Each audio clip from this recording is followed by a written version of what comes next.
Good afternoon, everyone. My name is John HORNIK, and I am the chair at Private Lender Law Group for LaRocca, HORNIK, Rosen. And I have the distinct honor of hosting this fascinating panel with a bunch of experts in commercial lending. The official name of this particular seminar is The New World of Commercial Finance in Today's Market. And we're joined with a very talented group of individuals who represent the following institutions. I'll let them describe themselves and their own bios in a moment, but let's start out. So we have Crossriver Bank with us. We have LendingOne will be calling in. We have RCN Capital. We have Ponce de Leon Mortgage Corp, and we have Emigrant Mortgage Corp. And I'm really excited to get into an engaging conversation about what's going on in today's commercial market for everybody listening. Before we start, I have to remind anybody there's no Q&A during this seminar, but you can email questions after, and the respective people you're asking questions to will respond.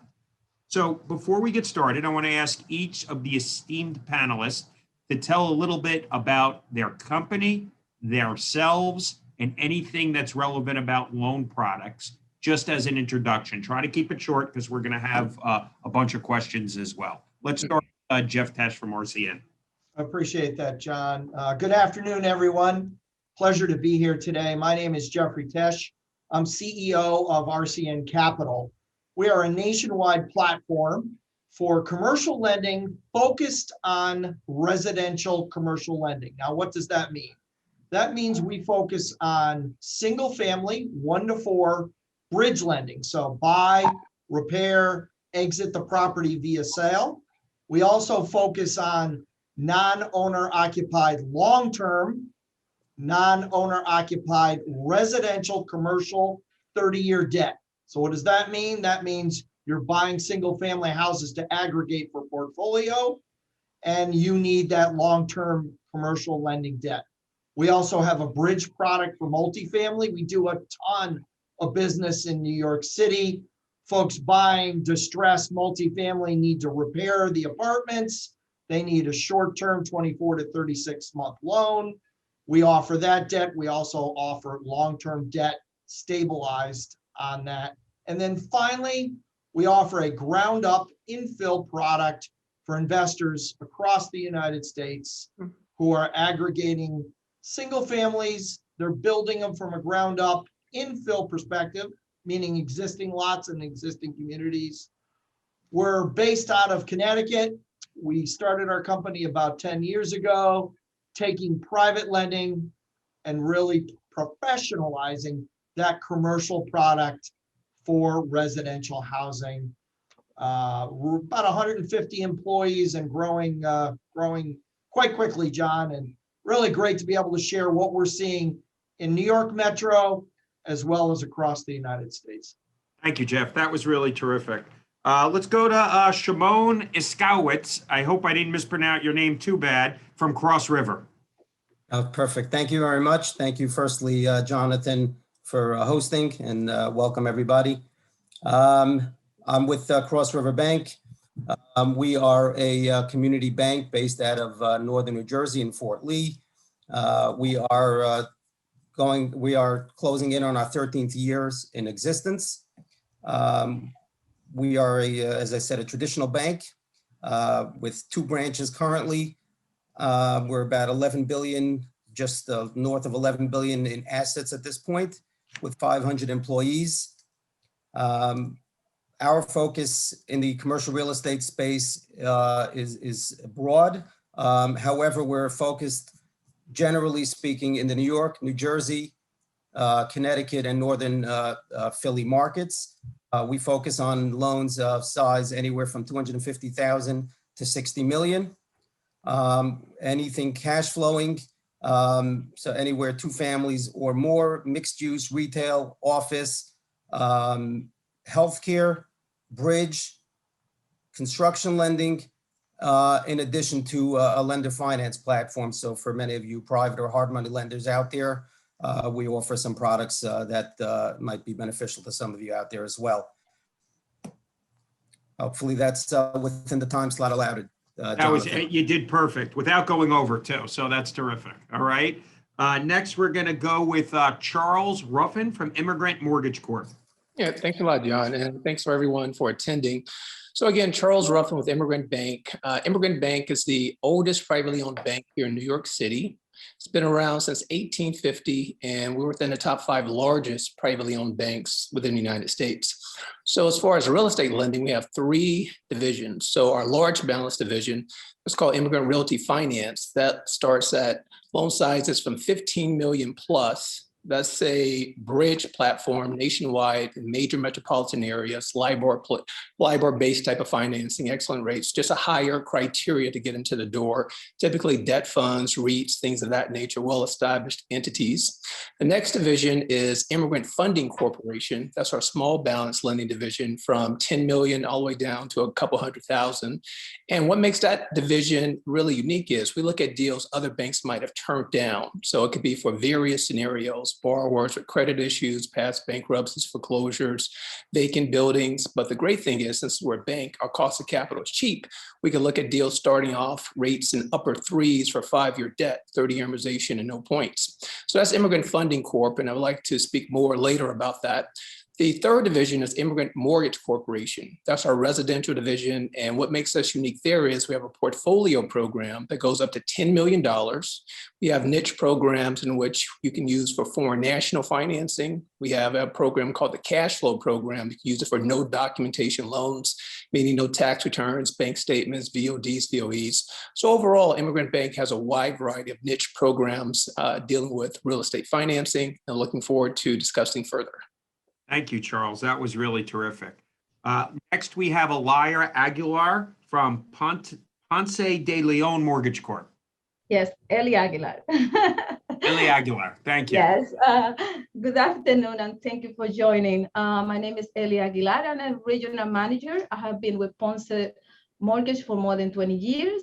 Ponce Mortgage is a wholly owned subsidiary of Ponce Bank. It's a portfolio lender which has been dedicated to serve the community for more than 60 years. We have 13 branches located in Brooklyn, Bronx, Queens, Manhattan, and Union City. We distinguish ourselves for our excellent customer service. During the pandemic, we have been dedicated to help business owners doing PP loans. Thank you very much. And last but not least, although he's on mute, Michael Boggiano from a good firm that we work with, LendingOne. So Mike Boggiano with LendingOne, who's Director of Multifamily Bridge Finance. And as a firm, we provide financing on single-family rentals 1 to 4, which includes the rentals, fix and flip, ground-up construction, and portfolio loans. My specialty at LendingOne is providing bridge financing from $1 to $20 million for a nationwide lender. Our niches from bridge to agencies, where we found our call, and offering loans there from $1 to $7.5 million. 2-year terms, interest only, up to 75% on an as-is basis, 80% on a loan to cost, and rates anywhere from 6 to 8%, depending on the borrower's experience, financial wherewithal, and the location of the property. With that, we also charge 1 point, and we've been active in the market for the last 4 or 5 years. We did take a little bit of a pause during the pandemic, but we're back in operation, full operation. So we're almost back to the levels where we were pre-pandemic, both on the multifamily side and on the single family origination side. Thanks, Mike. That's really informative. So Michael brings up a great point, the pandemic. And we have to deal with the elephant in the room. And what I want to talk about is, one, how did it affect your lending platform during the pandemic? And what are you seeing now where you're lending? So let's go through the order in the, I'll call it out. Let's start with Jeff TESCH. Jeff, how did the pandemic affect RCN? And where are you today in terms of returning back to the market, and with what products? Sure. So, well, the pandemic certainly affected our ability to be able to securitize our long-term debt on rental products. That was, and for the audience today, what that means is when we're originating products for 30-year paper, as a balance sheet lender, we don't balance sheet those loans. We aggregate them and then we put them into the securitization market. And what does that mean? That means that retirement funds, insurance companies, any sort of long-term debt vehicles buy these long-term paper for extended yields. What happened during the pandemic was once the lockdowns came into place in late March 2020, most of the securitization market froze up. And that basically capped our ability to be able to access that capital, which meant we weren't going to be originating any sort of debt that accessed that market. It really threw a wrench for April, May, June, July on our ability to be able to not only access those credit markets, but to be able to originate in them. Fortunately for us, as a family-owned company, we had access to our own capital and we were able to stay in business, servicing all of our debts while pausing most originations. The best thing that happened was we kept our platform in place. We didn't lay anybody off. We kept everybody on, and we were able to hit the ground running late to, let's say, July to August of 2020, really hitting the marketplace again, originating all of those products that I alluded to. Not only short-term bridge, longer-term rental, multifamily rehab, and now we've not only our existing products, but we have added a product, which is ground-up construction for single-family investment properties. You know, John, most lenders today are back to where they were pre-pandemic. I mean, that's really where they are. The appetite that we're seeing for non-owner occupied investment properties, voracious doesn't do it justice, John. It is where we were, but we've thrown gasoline on the fire. It's like nothing we've ever seen. And we're just so happy to be able to, not only say what we did, but be able to take our game to the next level. So proud of where we are. That's great, Jeff. I will attest to the fact that RCN was one of the first back to market in the bridge and term space. They got back quickly, and it was very good in terms of establishing a larger market share and in terms of bouncing back. Some took a little longer, but I would agree with Jeff. Over the 100 originating clients that my firm closes for and represents across the country, I would say most are back or exceeding their closing capacity that they were immediately prior to the pandemic. So let's go to SHIMON, Crossriver. Tell us your answer to pandemic, post-pandemic, and what you're seeing move off the shelf these days. Yeah, thank you, Jeff. Thanks for that description.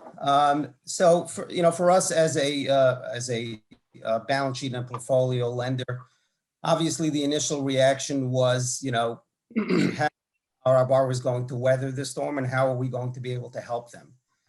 So being that we, again, portfolio and service our loans in-house, our first approach was to proactively work with all our borrowers to ensure that they remain on sound footing. Any assistance that they need, whether it's forbearance or any other handholding we can provide as a community bank. That was the approach we took. We found that to be very well received by our clients, by our brokers, by all of our lending relationships, because obviously many banks are there in the good times, and as soon as there's a rough patch, they turn their back on these clients. So we found that approach to be very, very well received. Additionally, some of you may have heard of us on the PPP side. We obviously retained all of our employees. We pivoted and repurposed a lot of our staff to help in that effort, which is why we were able to be in the top anywhere between 1 and 3 lenders nationwide in both rounds. Again, the focus there is the same fundamental focus, which is how can we help our clients? How can we help the communities and borrowers that know us, that rely on us in all environments, not just when things are rosy? So, that was the approach we took at all levels.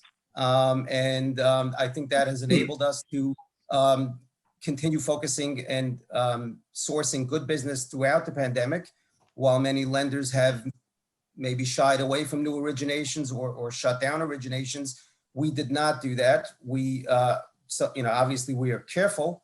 We're not suicidal, but this for us was a good market and a good opportunity to cherry pick what we think are good deals with good borrowers that have relied on us over the years and have helped us build the business that we've built and the bank that we've built over the last 12 years, as I said. So that's the approach we've taken. That's the approach we continue to take. That's the model that we're built on. That's great. That's great, Shimon. I'm going to come back to you and ask you for your sweet spot. What kind of deals you really excel at? But I want to move to Charles for a sec. Charles, if you could answer the same question, and also something I'm curious, what's the difference between Emigrant Funding Corp and Emigrant Mortgage Corp from an interaction with the public standpoint?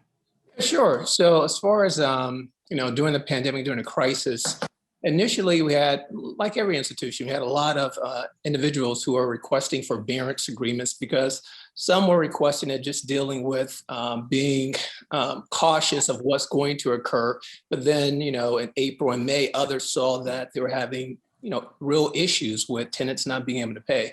So that, from that point of view, very normal compared to a lot of other institutions. But I think what makes Emigrant a little bit different is the owner of the bank, his family basically grew up as far as developing and owning real estate. So the mindset, even though it's a difficult time, is basically to still lend, even though we were going through this pandemic. So just like what Shimon mentioned, I've seen certain colleagues either out of the market or they're lending to just their prime clients, or they're kind of tiptoeing back into the market currently. As far as Metro New York, New Jersey, and other areas are kind of different. Just Manhattan got hit the hardest, so it's a little bit different where we're located here. But even during this time period, we were still able to lend. And with Emigrant in my division, as far as Emigrant Funding Corporation, that's a small balance commercial lending division. It's a niche lending platform. So we're looking at deals that have some issues associated with it. So during this time period, of course, leverage decreased some. We're more, pickier over the deals, but we're still looking at those transactions that had some quote unquote hair on it that prevented that particular client from going to a typical paper bank. Regarding, coming out of the crisis, is basically what we're doing now is leverage. So that's increased. So now we're roughly at 65% leverage. Our favorite property type is multifamily, mixed use. So we're at 65 versus 60 on a purchase. Cash out, we didn't stop giving cash out. Certain institutions during the crisis stopped giving cash out or limited. I don't have a max on cash out. It's basically a max dealing with the leverage. So that's still 50% currently.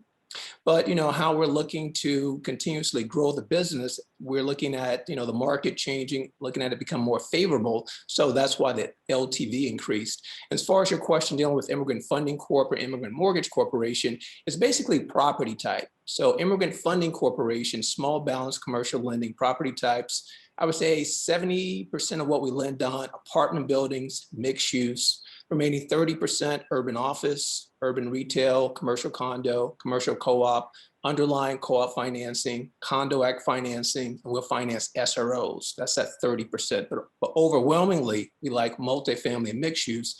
And for Immigrant Mortgage Corporation, that's primarily 1 to 4 family and condo and co-op financing.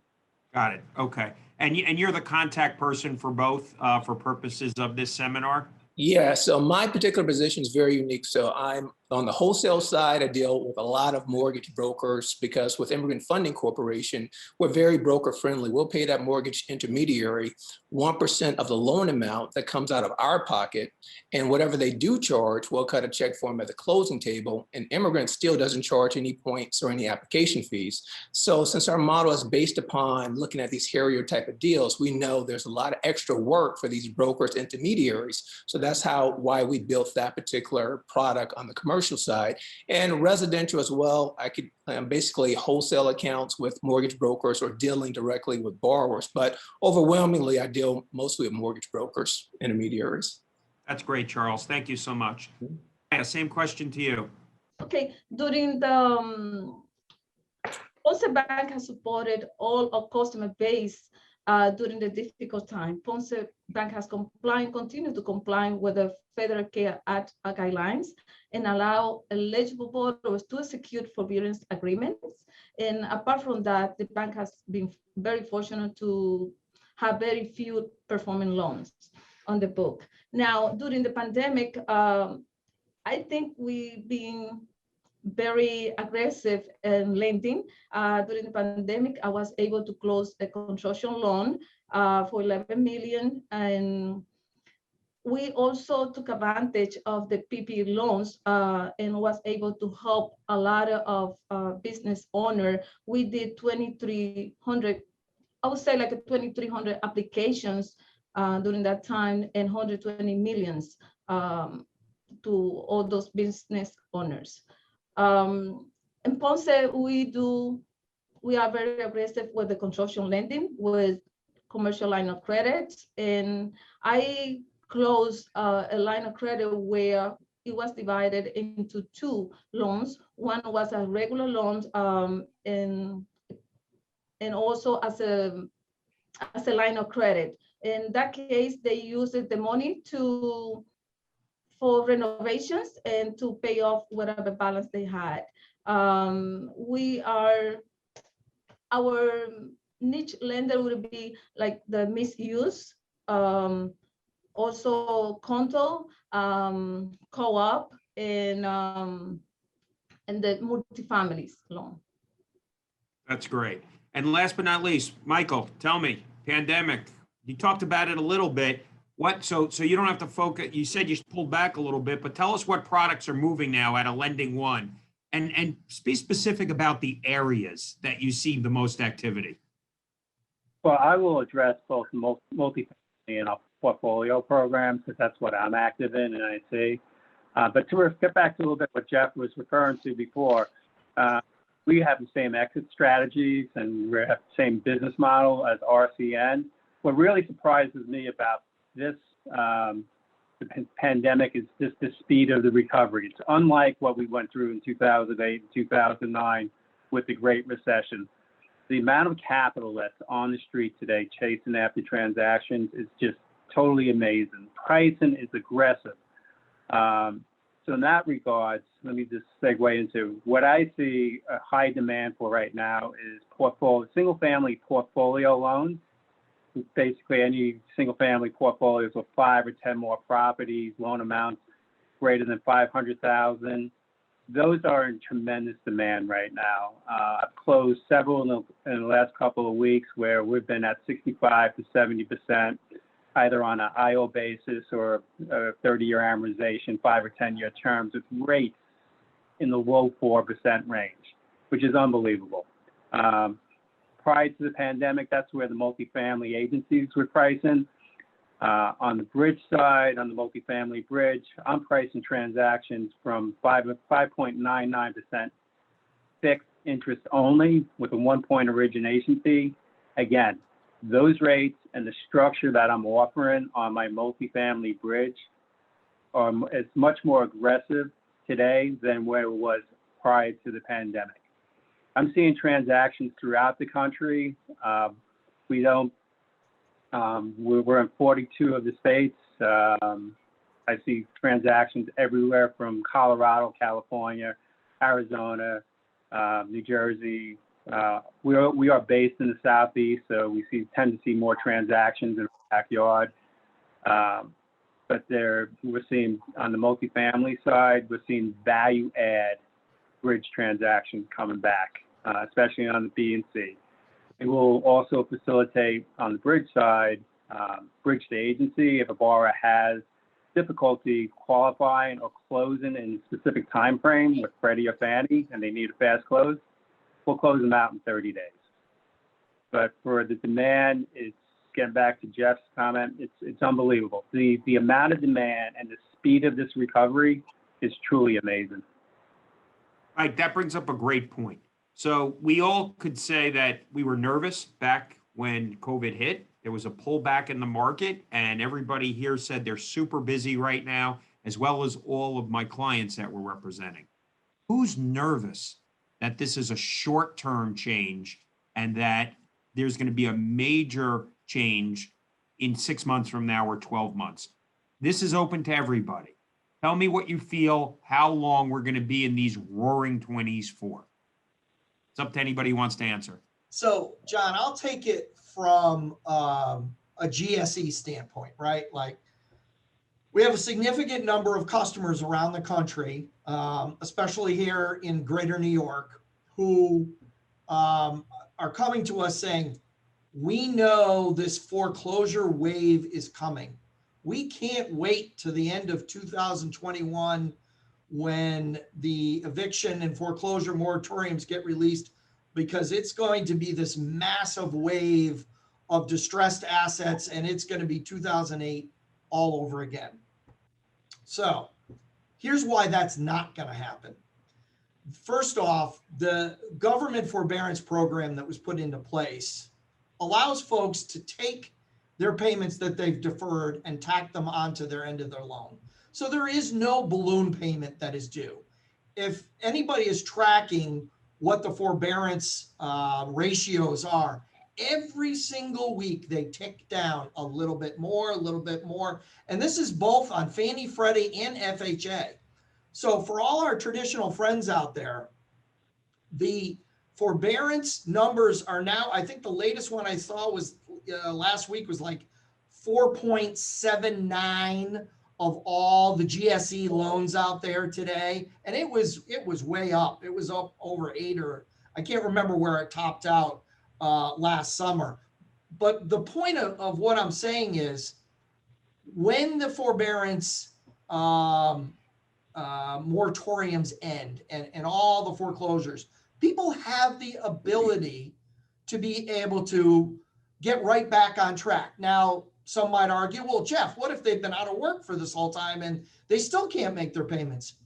The massive amount of equity that has been built up in the single family 1 to 4 space across the United States is nothing like we've ever seen before. Just in the last 12 months, the average single family home has appreciated nearly 12%. That's on top of the appreciation that we saw before.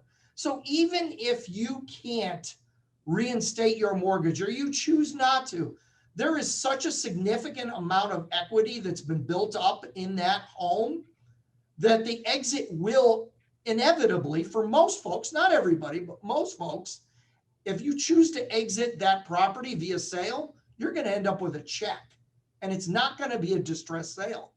So at the end of the day, John, at RCN, we don't see it coming. We just don't see it coming anytime soon. Anybody have a counter view? Anybody being a little more cautious out there on this panel? Let's hear it.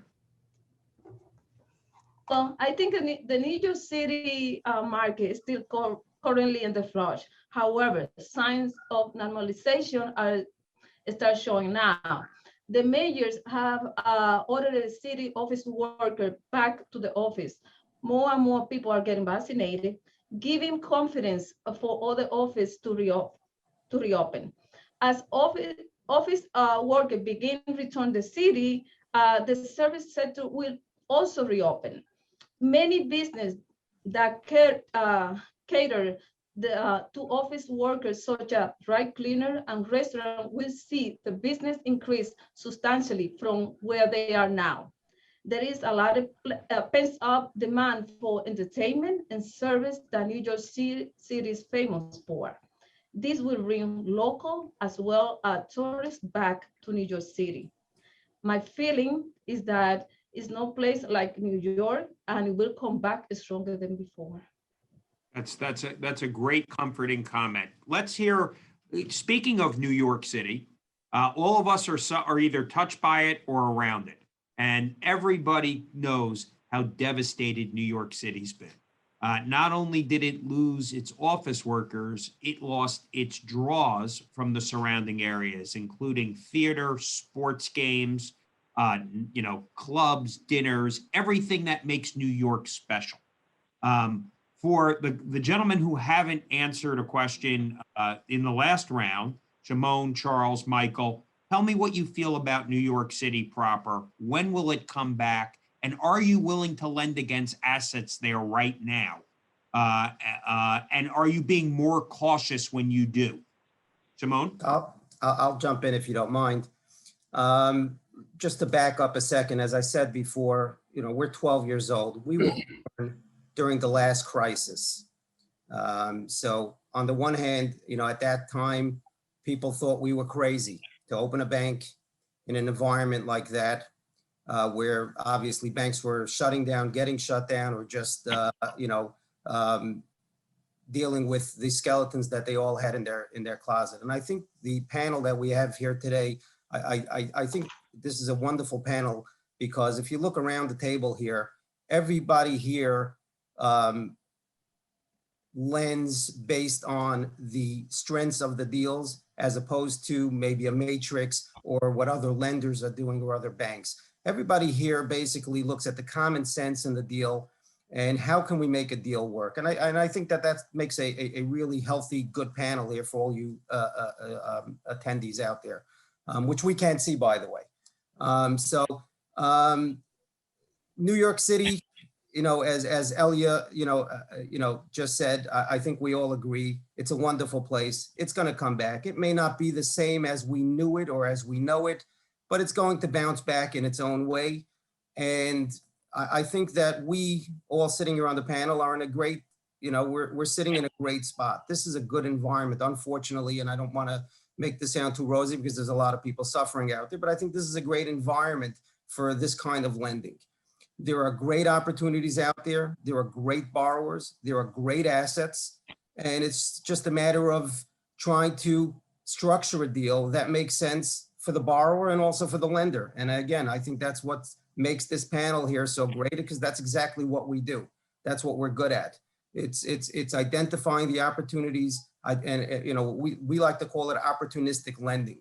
And as I said before, certainly as a portfolio lender, as a balance sheet lender, we certainly have the ability to, customize or create any loan structure that makes sense for borrowers. And I think that this environment is ripe, if not perfect, for that kind of lending and for that approach.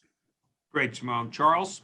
Sure. So just like what Elia and Shimon mentioned, even during the beginning of the panic all the way up, we've always, been lending here at Emigrant.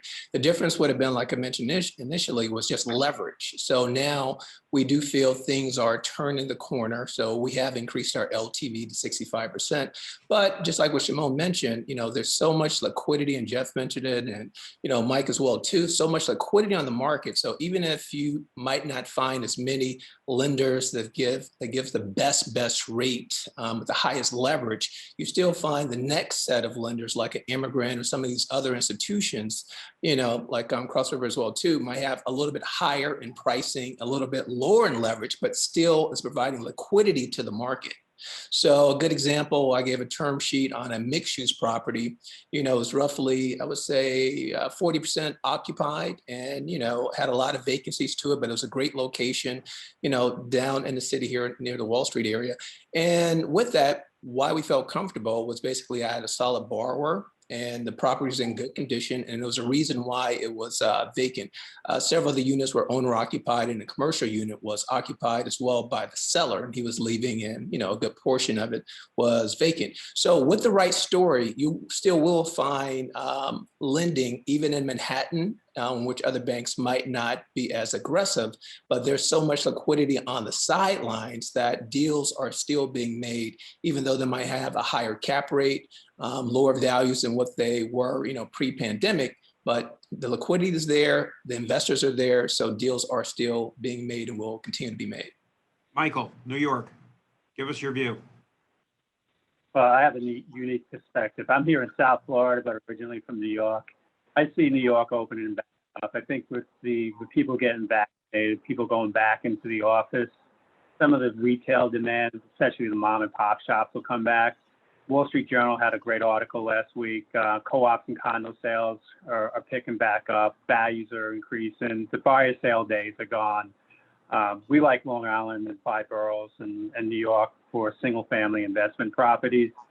But I think one asset class that's going to struggle is the regional malls, because I think that with the pandemic and people with Amazon, I think the days of the super regional malls are going to suffer. And then on the multifamily side, I think you have to bifurcate those property types between A, B, and C. I think the C class and the small mom and pop operators are going to feel more pain on a go-forward basis because they just don't have the deep pockets with the financial wherewithal to weather the storm. Yes, the federal government's providing $50 billion of rental relief to the industry, but I think it's going to be a little too late for a lot of these folks to get caught back up. Thank you, Michael. Question for the panel. Name the state you live in and tell me if you think the state and the federal government handled COVID-19 crisis correctly. And the reason why I'm asking this is it is affecting our rebound. Some states, like Florida, have opened up more quickly than other states like New York and New Jersey. So from a business perspective, I'm asking you, how do you think your state did if you've lived there? We don't have to get political, not looking for that, but I'm looking to have some good conversation. So let's put it out there. Let's start with Charles this time. Hot potato question. So, I live in New York, and dealing with federal and state level, I'm not really satisfied with it. I think it was a little bit too late, and just dealing with some of but I know it's a tough decision as well too, that these individuals were put in, just dealing with the unknown virus and things of that nature. But, New York City really was hammered hard. So, and just looking at, when you look at some of the states that didn't have the quote unquote lockdowns and their economy versus the New York City economy, it's vastly different. And even we've seen this month over month, but we still have had greater restrictions in those other particular states. So overall, not happy, but I can understand why the cautiousness. And then let's go to the polar opposite of New York. Michael, located in South Florida. How do you think we did in Florida? And comment on the federal response as well. I think on the federal response, it was an unknown. Was there missteps made along the way? Absolutely. But again, it was unknown. I think how quickly they developed the vaccines, and to the point where we're almost getting 3 million people vaccinated on a daily basis. I mean, that's the positive I take out of this. We've had over 30 million people affected by the virus. So it was something really to take seriously. Again, we had some missteps. Could have been things that we could have done better? Absolutely. On a state standpoint, we opened up early. We did have a surge. I will tell you, there's a difference in Florida between South Florida and the rest of Florida. South Florida being Miami-Dade, Broward, and Palm Beach. Miami-Dade is the epicenter for Florida in terms of cases and deaths. My perspective, they probably opened up a little too soon. But from the Northeasterners, we had a ton of people move down here. We've seen a tremendous appreciation in the home values down here. Our businesses have not suffered as much because we still have demand. I will go out for a walk in the morning. I go past these small little retail strip centers, and about 80% occupied. Again, we probably made some missteps along the way, but I think we've done a pretty good job in terms of managing it. We're just about wide open. We're going back to the office in 2 weeks on a limited basis with caution, and you have to take it. But again, this was an unknown disease, and I think that the way that it was handled could have been probably a little bit better. But overall, I think we're in a good spot right now. Mr. TESCH. Yeah, Connecticut, where we sit, a neighbor of New York that experienced the same tragedy, especially in those early months. It was completely unknown. The lockdown was to try and stem a horrendous amount of deaths, and I think it was necessary. The ability of our governor to reopen was actually better than I thought it would be.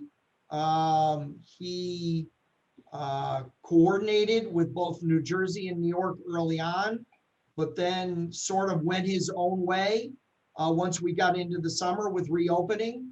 And I think the citizens of Connecticut were happy about that, as the numbers reflected that. He was driven by data, and those reopenings stuck. We never had to revert back in the fall. And we were, as a state, thankful for that. And then when it came time to begin doing the vaccinations, I'm extremely impressed with how quickly they were able to ramp up sites around the state. In Connecticut, we were, going by age, and we were ahead of New York and New Jersey in our ability to be able to get vaccinated because of the preparedness that the state did. As far as the federal response, it seemed like it was a bit of throwing darts at a dartboard, and it really wasn't very helpful. It was really a state-driven process. So overall, pretty pleased with the way the governor handled it here in Connecticut. That's great. Shimon, it's on you, dude. So I'm a New York resident, and our office is in northern New Jersey. So look, I think that, like everybody here said, I think we all agree this was an unknown, and we had to act really, really quickly to try to keep everybody safe. And I think they tried to do their best in protecting, each state in trying to protect, the residents. I think that perhaps they were a little bit, overzealous at times, possibly. Our office obviously closed as quick as everybody else did. We went remote, just as quick, if not quicker than most, banks out there. But we also went back to what we think is a safe work environment for those that are comfortable coming in on a rotating basis, as soon as the state allowed us to do that. So I think, look, all in all, we're healthy, and thankfully, and hopefully all of our families are as well. I don't think there's a right or wrong way to have handled this. I think everybody did their best without really having any experience in how to deal with this. Fair point. ELIA, last but not least. ELIA. Okay. Like you say, it was an unknown situation, and maybe just could be better, but now we have to, just go with a positive attitude. And overall, I think the Federal Care Act has helped us support the unemployment and business during the worst time of the pandemic. And the current round of the pandemic, in the current round of the PP loans, Ponce has been processing over 23 applications, like I said before, and it's $620 million. Hopefully the state will pass the COVID-19 emergency rental assistance program of 2021 very soon to distribute federal rent relief to those rental apartment owners who have tenants that cannot pay the rent. This will eliminate the needs of its tenants and that temporarily can pay rent, that they cannot pay the rent, and help owners to keep the mortgage up to date and pay the taxes. Very important. Simone brought up a good point, and it was mentioned by one of the other panelists. There was a flight from the urban centers to suburbia, at least over the last 12 months. Question for the panel, throw it out there. Do you think that is a temporary trend or something that's going to continue? And how is your appetite for lending in suburbia? So talk about your institution and available products with that regard. So let's get started. Who would like to address that? Mr. Tesh, my go-to. Let's hear it. Okay, John. So, as a neighbor of New York, we're very New York heavy, do a ton of business in the 5 boroughs. And what I would tell you is this: we have been lending in New York ever since, mid last summer, and it has picked up month over month over month. And, I'll just give you a few examples of things that we're doing now. Just last week, we financed a Red Hook, was a 3-unit condo conversion, right? Views of the canal there.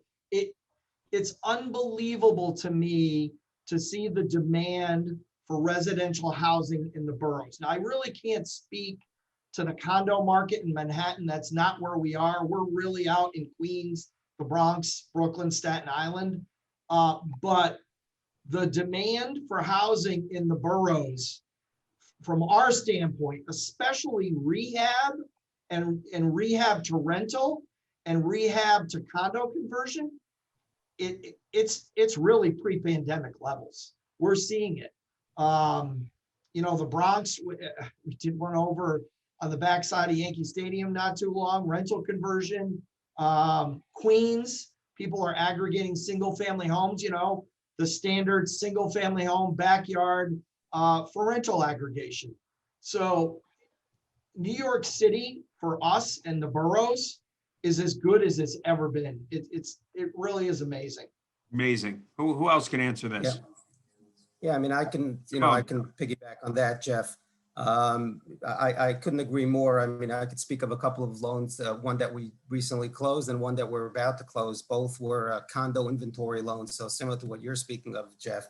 Both are new constructions, and the borrowers are selling these units out, really, really quickly, but they don't want to just do a fire sale, obviously, and they want to hold out for the right pricing. So, we're seeing a lot of demand in that space, and it's significant projects too. I mean, 60 plus units in each of the projects that I'm referring to.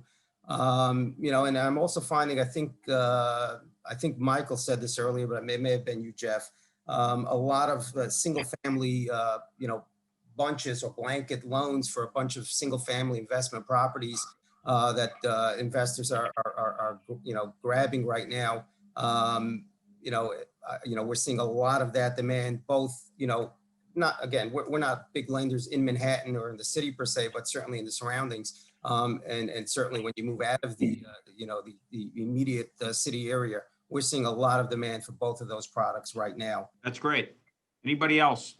Sure, I'll take it up. So what I've seen basically, as far as, like you mentioned, the flight to the suburbs, but from some of my contacts who sell real estate in the suburbs, one of the biggest problems they're having is they don't have enough product. So you have a lot of people wanting to purchase, but they're getting outbid. And with that, you can continuously go further and further, up Westchester or the next county, or same thing like in Connecticut or New Jersey. But then as you steadily have an increase in individual companies wanting their employees to come back to work in a city, individuals really have to think about, do I want that hour and a half, 2-hour commute? So that's another thing to keep in mind. And some of my contacts who are selling residential real estate in the city, they're stating it is quite hot right now as far as a lot of sales taking place. So I think you have some of the prices dropping somewhat. Individuals who are outpriced or who couldn't afford to rent in a city, they are taking a leap, and I'm assuming they are betting that, the museums will start to open back up again, the restaurants, the nightlife and things of that nature. So I think you would steadily have some flight, but it will steadily decrease. And then eventually you will still have more individuals coming and moving into the city as well. So it might be two things simultaneously happening, but that's what I see currently. That's great. I think we may have lost Michael. ELIA, to you. What about you?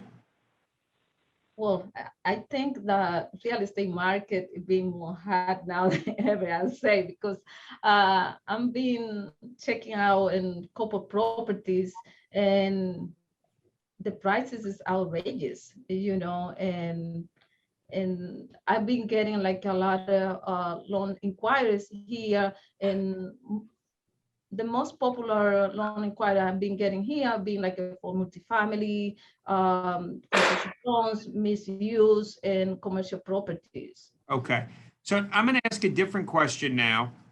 In terms of a two-part question.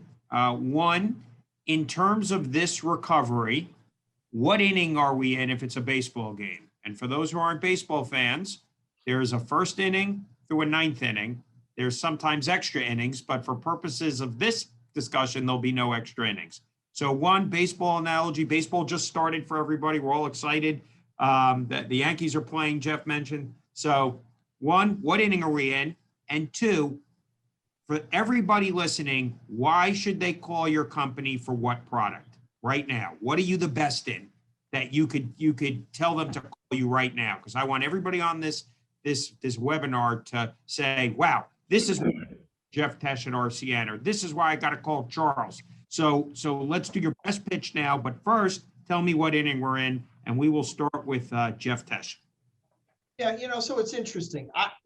When I look at recovery and where we were, I'm thinking of it from a business perspective, driven by residential investment real estate and those values. Now, when I say residential investment, the underlying value of that house, whether one of my investors owns it or a homeowner owns it, it's really all the same thing, right? Are the values stable? Are they increasing? Are they decreasing?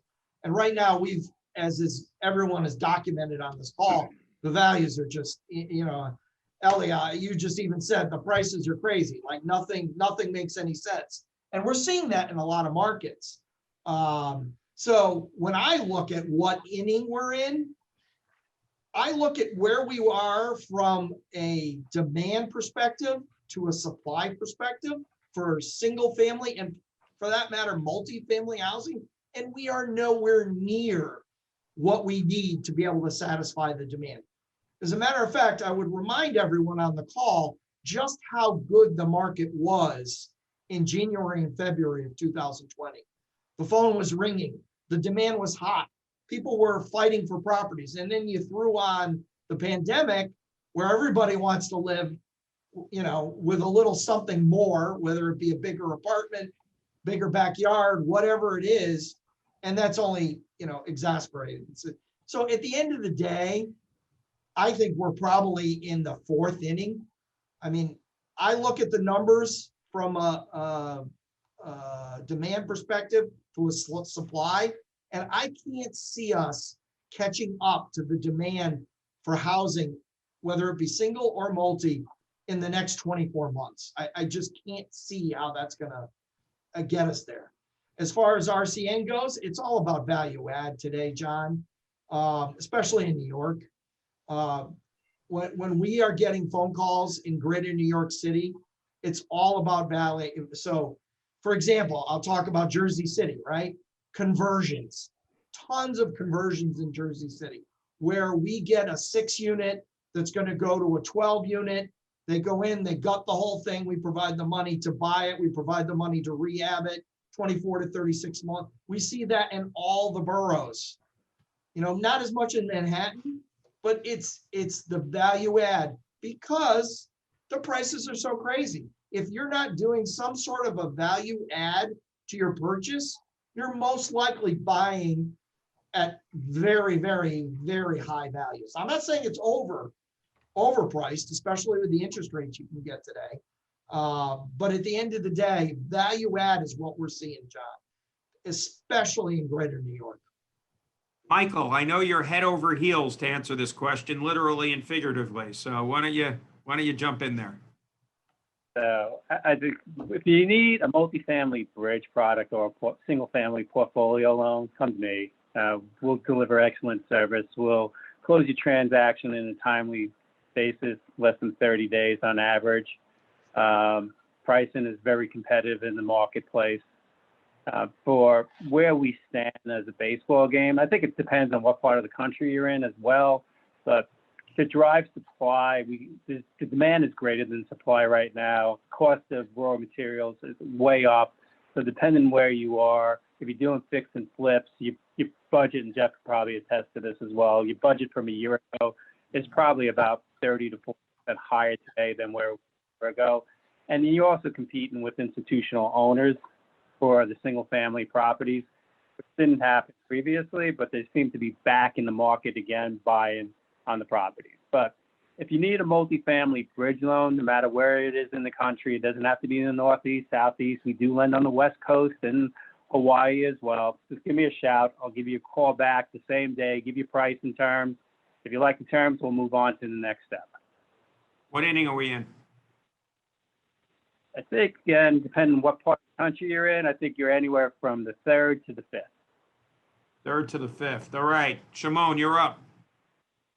I'll do this backwards. I think we're probably somewhere in the fourth or fifth inning in all likelihood. In terms of, what people should call us for. Obviously, we're not a private lender, so we are a bank, but we're known for a traditional bank product. So typical multifamily mixed use, we're pricing upper threes, mid to upper threes right now, and moving upwards depending on the transaction and the complexity. People are coming to us a lot for the lender finance product. So as many of you said, there's a lot of private money on the street out there, and a lot of but many lenders don't have the bandwidth, so they're looking to leverage that book, especially the the smaller private lenders. So we offer a product there that we're seeing a lot of demand on.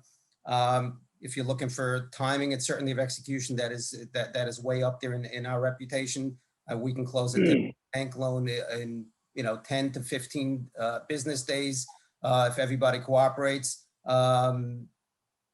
We all, our bridge product is also something we're really famous for. Pricing in the upper fours, low fives right now. So these are really the things that people come to us for, and I think that's what our reputation is. Thank you, Shimon. Charles, you're up. Sure, real quick, fourth or the fifth inning, as far as why individuals would call me on a residential side to say they need a no documentation loan for a U.S. citizen or foreign national up to $10 million.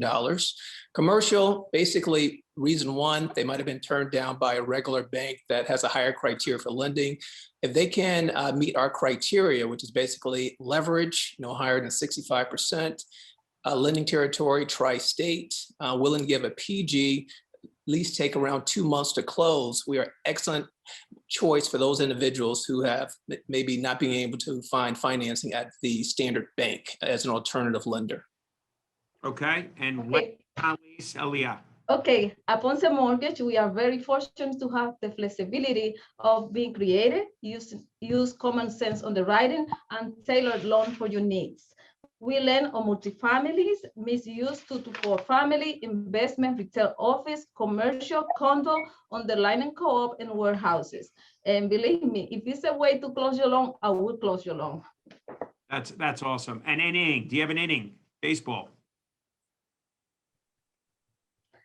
I'm very bad in baseball. All right, then I won't make you answer. Just say a home run. Say a home run. Anthony, real quick.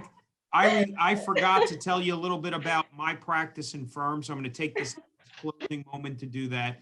My name is John HORNIK. Again, I want to thank the panelists and Anthony for setting this up. I thought it was a great panel. I chair the private lending law group at the firm of LaRocca, HORNIK, Rosen, and Greenberg. We have a nationwide practice, and we represent private lenders and regulated banks across the country. We're really good in our transactional world. We're closing in every jurisdiction. And many of the people on this call I've worked with in the past and present and in the future. So any questions about a legal situation, a transactional structure, happy to hop on the phone with anybody and give them some advice. Thank you, Anthony. Thank you, Jonathan, and thank you, Anthony, for putting this together. Yeah. Yes. You guys are great. John, you're definitely a keeper. You're a good moderator. He was good. You guys were all great. Jeffrey, Elia, Shimon, Charles. I don't know where Michael went, but Michael, you guys were all fantastic. Oh, there he is. And Michael, you're looking good upside down there. But guys, guys, I hope to see you soon. Hopefully, maybe in October for a live event. I mean, especially Jeffrey. He always brings me his homemade eggs. No doubt about it. You can count on me, Anthony. I'm definitely looking forward to that, guys, and getting together again. It's always exciting. I know once again, I will send out to everybody. I know there was over 150 people that reserved for your webinar. Always, usually, sometimes half do show up. I will be sending out a note to everybody. Please thank the audience. And if you guys have questions, please ask them. Submit your questions after the event to them. They'll all have the attendance list by tomorrow morning, so everybody will have it. And again, a week from now, we should have the video as well, and we'll send that out to everybody. We will be back, guys. We'll be back in 10 minutes. How to make tax shelter real estate investments using self-directed IRAs with Next Generation. So once again, thank you, panelists. Thank you, John, and take care, everybody. This Bye, ends the Anthony. panel. Thank you, Bye-bye, everybody. everybody. Bye-bye, Thanks, everybody. Jonathan. Thank you, Anthony, and thanks, panelists. Yep. Bye-bye, everybody. Bye, Bye. guys.